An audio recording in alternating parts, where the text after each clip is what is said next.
Jalousie, comment reconnaître la jalousie?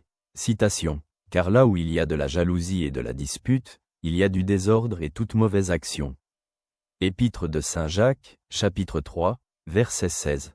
Tu ne convoiteras pas la maison de ton prochain, ni sa femme, ni son serviteur, ni sa servante, ni son bœuf, ni son âne, ni rien de ce qui appartient à ton prochain.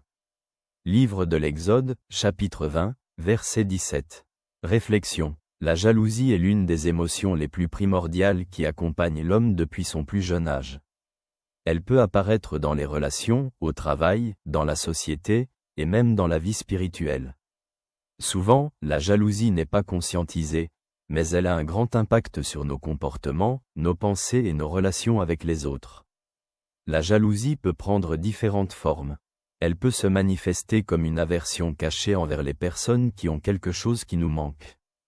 Elle peut entraîner de la tristesse et un sentiment d'injustice, que la vie a donné plus aux autres.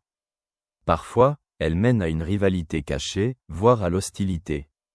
Comment reconnaître la jalousie en soi? Est-ce que je ressens un inconfort lorsque quelqu'un réussit? Est-ce que je me compare aux autres et me sens inférieur quand quelqu'un a plus? Est-ce que je consacre trop d'énergie à penser à ce que les autres ont, au lieu de me concentrer sur ce que j'ai? Est-ce que je transforme la jalousie en aversion ou en médisance? Quelles sont les conséquences de la jalousie?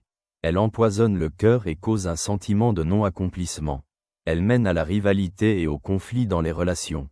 Elle peut devenir une source de sentiments de faible estime de soi.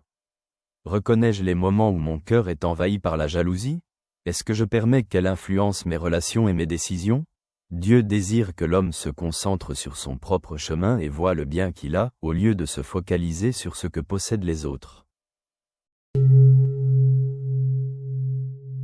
Je te salue chaleureusement, ton ami. Avec Dieu,